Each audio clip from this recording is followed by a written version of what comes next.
मयंक छाया भी हमारे साथ जुड़ गए हैं शिकागो से। मयंक जी, आपका बहुत स्वागत है। ये मयंक छाया रिपोर्ट्स नाम से आपको यूट्यूब पे देखने को मिल सकते हैं, आप अगर देखें या आप पढ़ सकते हैं का लिखा हुआ। आपका स्वागत है आलोक अड्डा पर। और आपसे मेरा सवाल है कि आप इस यात्रा में क्या हाईलाइट देख रहे हैं। मैं अभी रुचिरा के लिए भी मेरे पास एक सवाल है। रुचिरा जी, आप याद रखिएगा जब अगली बार आपके पास आऊंगा कि आप राहुल से दरअसल क्या पूछना चाह रही हैं। वो क्या जवाब बातें करेंगी, तो हालांकि सवाल आउट करना अच्छी बात नहीं है पहले से, लेकिन फिर भी ये बात आप रखें दिमाग में। मयंक जी, आप इस यात्रा को कैसे देख रहे हैं? इसकी हाईलाइट कहा गया है साहब पहले दिन मोहब्बत की दुकान लगाई है, और यहाँ कहा गया कि साहब वो अमेरिका जाते हैं तो उनके अंदर जिन्ना की आत्मा आ जाती है, या विदेश में कहीं भी जाते हैं। आपको इन दोनों में से क्या सही दिख रहा है? देखिए, मैं तो ये सब सोच को मैं काफी सली समझता हूँ। इस तरह से सोचना भी बात सही नहीं है मेरे हिसाब से, तो मैं उसमें नहीं जाऊंगा। अभी बात हो रही थी अंदर और बाहर की, कि भारत के बाहर होके इस तरह की बातें करना क्या सही है। अब देखिए, हम इंटरनेट के जमाने में हैं, अभी बाहर क्या और अंदर क्या, अभी ऐसा तो कुछ डिवीजन बचा नहीं है। आप जो हिंदुस्तान में बोलते हैं वो ही बाहर आता है, जो बाहर बोलते हैं वो हिंदुस्तान पहुंचता है। तो ये सब कहने की बातें, उसका कोई मायने नहीं रह गया। जहां तक इस बात का सवाल है कि मेरी क्या एक्सपेक्टेशंस है या व्यू है, एक्सपेक्टेशन तो खैर बिल्कुल नहीं है, क्योंकि मैं एक इंडिपेंडेंट पत्रकार हूं। मैं देखता हूं और जो देखता हूं वो बताता हूं। व्यू ये है कि ये अभी जो उन्होंने यात्रा की भारत जोड़ो की, 4000 किलोमीटर से ज्यादा, ये अपने आप में एक बहुत बड़ी उपलब्धि है। वैसे यात्रा करना भारत की संस्कृति की एक बड़ी ट्रेडिशन रही है हजारों सालों से। तो उसी सिलसिले में उन्होंने किया। आपको पता होगा, भूदान के समय विनोबा भावे ने की थी ये यात्रा। तो यात्रा भारत की संस्कृति का एक अभिन्न हिस्सा है। तो वो लेके वो जो चले थे, मेरे हिसाब से उस यात्रा ने काफी, उनका जो स्टैचर है, पॉलिटिकल स्टैचर, जो कि आज तक उस पे लोग व्यंग कर रहे थे या ताने कस रहे थे या उसका मजाक बना रहे थे, उसमें थोड़ा जरूर फर्क आया। अभी राहुल गांधी को आजकल लोग थोड़ा ज्यादा सीरियसली लेना शुरू हो गए उसके हिसाब से। और उस पे आप देखिए, कर्नाटका में जो नतीजे निकले हैं, उसको देख के ये दोनों मिला के अगर आप देखें, तो जाहिर बात है कि Rahul's stature as a serious politician has gone up discernibly, in my judgment. अब इसका असर 2024 पे पड़ेगा या नहीं पड़ेगा वो अलग बात है, लेकिन कम से कम जैसे अपनी इमेज को इस तरह से उन्होंने उभारा है, और यहाँ के जो भारतीय हैं, मूल भारतीय लोग जो ज्यादातर बीजेपी जिस पे हावी हैं, उन्होंने भी ये देखना शुरू कर दिया है कि शायद ये यात्रा के बाद एक नए राहुल गांधी उभर के सामने आए। और इस बात का जरूर लोगों को इल्म है, एहसास भी है। और मैं देख रहा हूं कि मेरे कुछ दोस्त हैं जो वैसे बीजेपी के सपोर्टर्स हैं, लेकिन उन्होंने भी अभी ये देखना शुरू कर दिया कि शायद ये यात्रा के बाद राहुल ने अपनी छवि मूलतया बदल दी है। ये यहाँ का व्यू मैं देख रहा हूँ काफी लोगों में। अच्छा, ये तो राहुल का व्यू बदल गया है, आप ये कह रहे हैं लोगों के बीच में। और यही शायद सबसे बड़ा सवाल कांग्रेस पार्टी के सामने था कि मोदी जी जाते हैं विदेश में, वहां एनआरआई कम्युनिटी बड़ा बड़ा आयोजन करती है, हो हल्ला होता है, हाउडी मोदी होता है, और वो वहां जो हुआ उसके बाद भारत में बताया जाता है कि देखिए क्या जलवा है, पूरी दुनिया में इनका कितना जबरदस्त स्वागत होता है। क्या इसको कहते हैं आइस ब्रेक करना? क्या मोदी का, अंग्रेजी में आज सी राजा मोहन बड़े एनालिस्ट हैं, उन्होंने लिखा है कि क्या will Congress be able to break the Modi spell? तो क्या राहुल की यात्रा से आपको लगता है कि मोदी का जो जादू है एनआरआई कम्युनिटी पे, खास तौर पे इंडियन डायस्पोरा पे, वो कमजोर पड़ सकता है, पड़ने की कोशिश है? देखिए, राहुल का अप्रोच वो रहा नहीं है। वो गेम जो मोदी खेल रहे हैं वो राहुल नहीं खेल रहे हैं। ये चेस और चेकर्स की बात है। ये दोनों अलग अलग, उनका नजरिया अलग है, उनका वर्ल्ड व्यू अलग है। तो उनको ये जाके मेडिसन स्क्वायर गार्डन में बड़े पैमाने पे एक जबरदस्त मीटिंग करना, वो उनके जहन में नहीं है, ना तो उनकी आदत है। So I think that comparison is unnecessary because I don't think Rahul Gandhi will ever do what the Prime Minister does. There are different approaches. I'm not judgmental about either, but the simple fact is Modi still remains a massive force within the expatriate community. जो राहुल वहां उस स्तर पे पहुंचते हैं उनको समय लगेगा, और मुझे समय लगेगा उससे भी कोई परवाह नहीं। मुझे इस बात का एहसास है कि राहुल का गेम ही नहीं है वो कि उस स्तर पे पहुंचे। उनका नजरिया अलग है, वो इंडिविजुअल तौर पे बात करते हैं लोगों से, और वो काफी सक्सेसफुल रहा। आपने देखा ये यात्रा के दौरान जिस तरह से लोग बाहर आए सड़कों पे उनको मिलने के लिए, तो जाहिर बात है उनको ये पसंद है, मोदी जी को कुछ और पसंद है, तो उसमें कौन सा बेहतर है और कौन सा नहीं है वो डिबेट मेरे हिसाब से उसका कोई मतलब नहीं है। मयंक जी, अब ये जो बात हो रही है कि मोदी जी का एक अलग तरह का आयोजन, आप कह रहे हैं कि उन दोनों की तुलना करना ठीक नहीं है। फिर जब कोई विदेश जाते हैं हमारे पॉलिटिशियंस, क्या उनको व्यक्तिगत तौर पे जाना चाहिए, प्राइवेट विजिट है ये मान के चलना चाहिए, या वो हर बार जब आप कह रहे हैं इंटरकनेक्टेड है, जो आपने कहा और उसका उदाहरण ये मौजूद है, मैं यहाँ भारत में बैठ के सवाल पूछ रहा हूँ, आप शिकागो में बैठ के जवाब दे रहे हैं, रुचिरा न्यूयॉर्क में जवाब देके निकल गई हैं, अरुण लंदन में बैठे हुए हैं, तो जाहिर है हम लोग आपस में कुछ भी बात कर सकते हैं। इसमें आप कह सकते हैं कि अमेरिका के बारे में सवाल मुझसे क्यों पूछ रहे हैं, लेकिन आज की तारीख में जो नैरेटिव है वो आपको लगता है कि राहुल गांधी ने जो नैरेटिव पकड़ा है वो कोई बेहतर बातें कर रहे हैं, या वो उनकी पार्टी और वो किसी तरह से चुनाव जीतने और उस चुनाव जीतने के आसपास की राजनीति में लगे हैं?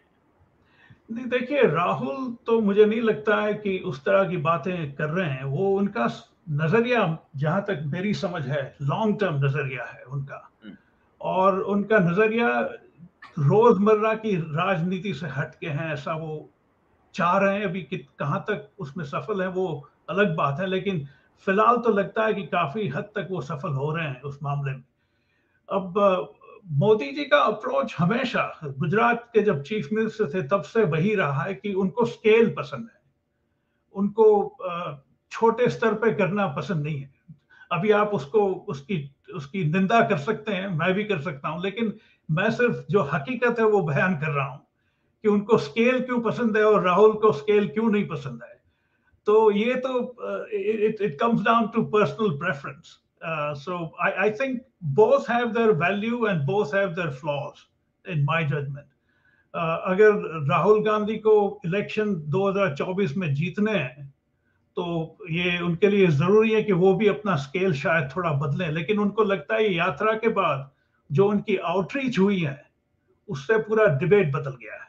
अब बीजेपी जो पहले इतना सीरियसली नहीं ले रही थी राहुल को, जाहिर बात है उतना थोड़ा ज्यादा सीरियसली लेना शुरू कर दिया है। तो अगर राहुल के स्टैंड पॉइंट से अगर आप देखें इस अप्रोच को, तो उनको लगता है ये सफल है कि अब लोग मेरी सुन रहे हैं, मैं क्या कह रहा हूं उस पर लोग ध्यान दे रहे हैं, अभी उनको वो महसूस होने लगा है। तो बीच बीच में मजाक भी कर देते हैं, जैसे आपने देखा होगा कल जो इवेंट हुआ सैन फ्रांसिस्को में, उन्होंने बात की कि मैं मन की बात नहीं कर रहा हूं, उन्होंने सीधा वो निशाना था मोदी जी पे। उन्होंने ये भी कहा कि आपको अच्छा लगेगा कि I am not lying down, वो जो प्रोस्ट्रेशन हुई थी पार्लियामेंट के इनॉग्रेशन में, तो उनको भी अभी थोड़ा ह्यूमर समझ में आने लगा है, वो करते हैं, व्यंग करते हैं, और उनको भी मजा आ रहा है ये पर्सनल इंटरेक्शन में। तो it's a question of personal comfort levels. Mr. Modi is not comfortable in individual interactions perhaps. Rahul is, and that's the difference. मैं मयंक एक सवाल, आखिरी सवाल आपसे भी पूछना चाहता हूँ। ये बात सिर्फ इमेज तक की है, राहुल गांधी के कंफर्ट की है, उनको ये बात अच्छी लगती है? जैसे बहुत लोग कहते हैं काम करना अपनी जगह है, फिर उसके बाद हम कुछ ऐसा करते हैं जो हमें अच्छा लगता है, क्योंकि जाहिर है राजनीति करनी हो तो भारत में मैदान पे उतर के होगी। वो उन्होंने भारत जोड़ो यात्रा में कर ली। अब जो वो विदेश में कर रहे हैं, इसका क्या वास्तव में सिर्फ ये इमेज बिल्डिंग की एक्सरसाइज हो सकती है, मन की शांति के लिए हो सकती है, या आपको इसका पॉलिटिक्स में कोई रिफ्लेक्शन दिखता है? और खास तौर पे ये देखते हुए कि भारतीय जनता पार्टी स्कैनर लेके बैठी हुई है, उसके नेता सब बैठे हुए हैं, एक डायलॉग ये बोले और उसके जवाब में यहाँ बम्बार्टमेंट शुरू हो जाता है। इस तरह की जो विजिट्स होती हैं आलोक जी, मैं उनको एक कंटिन्यूएशन के तौर पे देखता हूँ। ये एक और कदम है उनकी जो भी मंजिल है राहुल गांधी की, उनकी मंजिल शायद प्राइम मिनिस्टरशिप नहीं भी हो सकती है। जिस तरह से वो अपने आप को लोगों के सामने पेश करते हैं, कभी कभी लगता है कि प्राइम मिनिस्टरशिप उनके लिए इंसिडेंटल है, उनको उनका जो ध्येय है कुछ बड़ा है। तो मैं इस तरह की जो विजिट्स होती हैं उनको एक कंटिन्यूएशन के तौर पे ही देखता हूँ, एक और कदम है उस दिशा में वो जो जाना चाहते हैं। अभी जैसे अरुण जी ने कहा, उसका फायदा शॉर्ट टर्म में तो कहना मुश्किल है, क्योंकि इसका कोई फायदा आप क्वांटिफाई नहीं कर सकते कि ये 6 दिन के बाद उनका राजनीति में क्या असर पड़ेगा। मेरे हिसाब से कुछ असर नहीं पड़ेगा। थोड़े बहुत भारतीय जनता पार्टी के नेता गर्म हो जाएंगे कॉलर के नीचे, जैसे कल हो गए, थोड़ा बहुत बोलेंगे, राहुल गांधी कुछ बोलेंगे, और ये सिलसिला चलता रहेगा। लेकिन I think in terms of reaching out to the audiences in the West, especially in America, इस तरह की मीटिंग्स दोनों के लिए जरूरी है, क्योंकि आखिर जैसे मैंने कहा, अभी बाहर अंदर का जो डिवीजन के लोग बात करते हैं वो कब का खत्म हुआ। जब से इंटरनेट का आगाज हुआ है तब से ये डिबेट ही खत्म हो गया मेरे हिसाब से। तो ये कंटिन्यूएशन है, वो चलती रहेगी, और उनको भी थोड़ा बहुत अच्छा लगता है कि मैं जो कह रहा हूँ विदेश के लोग सुन रहे हैं, और उनकी भी मैं मन की बात समझ रहा हूँ। तो उसी सिलसिले में ये चल रही है यात्रा। जी, एक जो न्यूयॉर्क का आयोजन है जिसके बारे में बहुत ज्यादा सोशल मीडिया पे यहाँ सर्कुलेट हो रहा है, जानकारी है कहिए या एजेंडा है, प्रोपेगेंडा है, जो भी कहें, क्योंकि मुझे तथ्य नहीं पता है, इसलिए मैं आपसे पूछना चाह रहा हूँ, क्योंकि आप जर्नलिस्ट हैं, तो आप अगर आज नहीं पता होगा तो कल पता करने की कोशिश करेंगे। उसमें कहा जा रहा है, देखिए कि इस आयोजन के आयोजकों के नाम देखिए, जो लोग पैसा जमा कर रहे हैं, जिनको देखना है वो देखिए, उसमें कुछ मस्जिदों के नाम है। ये क्या चीज है? देखिए, हो सकता है कुछ उसमें मस्जिद है, लेकिन सिर्फ इसलिए कि वो मस्जिद है, वो तकलीफ की बात है। वो जरा कुछ आजकल ये भारत में जो सोच चल पड़ी है उसका मैनिफेस्टेशन है। ये हो सकता है कि ये इन जो पैसा दिया है उनमें से कुछ लोगों का एजेंडा हो इनके थ्रू अपनी बात कहने का। लेकिन ये तो राजनीति की बात है ना, हर लोग अपना एजेंडा चलाते हैं। आप देखिए, रोज बीजेपी अपना एजेंडा चलाती है, हर पार्टी अपना एजेंडा चलाती है, तो उसमें कोई हैरत की बात नहीं है। लेकिन आजकल सोशल मीडिया के दौर में लोगों को कुछ ना कुछ चाहिए, एक लाठी चाहिए कि ये लाठी से मारो उनको, इस लाठी से उनको मारो, बस वही चल रहा है, और कुछ मेरे हिसाब से कोई सब्सटेंस नहीं है इस बात में। हो सकता है इनका एजेंडा है मस्जिद वालों का, और ये राहुल पे निर्भर है कि वो किस तरह से लेते हैं। मुझे नहीं लगता है कि एक थोड़ा बहुत पैसा देने से राहुल इस तरह से इन्फ्लुएंस हो जाएंगे कि उनकी बात करने लगेंगे भारत आके। जी, तो ये अभी सामने आएगा जो आयोजन, अब आज रात जिस वक्त हम लोग सो रहे होंगे उस वक्त अमेरिका में जो आयोजन होंगे, और उसके बाद अगले 4 दिन और जो होगा, उससे पता चलेगा दरअसल कि राहुल गांधी अमेरिका में क्या कर रहे हैं, क्या कह रहे हैं। एक और इवेंट था जो रुचिरा ने मुझसे कहा, जो आइटनरी मैंने देखी उसमें नहीं दिख रही है, लेकिन एक वॉल स्ट्रीट जर्नल के या वॉशिंगटन पोस्ट के एडिटोरियल बोर्ड की बैठक भी है। मयंक, आपकी जानकारी में है? हाँ जी, वो again it's a tradition that politicians sit down with the editorial board of leading newspapers, so उसी के तहत होगी ये बात। जैसे उन्होंने आपने जिक्र किया था कि फरीद ज़करिया के साथ उनका शायद एक साक्षात्कार होने जा रहा है। अगेन ये रूटीन बातें हैं, उसमें कोई बहुत ज्यादा मीनिंग ढूंढना मेरे हिसाब से व्यर्थ है। ये सब एक राजनीति का हिस्सा है, एक राजनीतिक नेता जो करते हैं वो करते हैं, उसमें कोई इतना एक्साइटेड लोग पता नहीं क्यों हो जाते हैं ये सब चीजों को देख के। ये रूटीन है, सब आजकल चलता रहता है।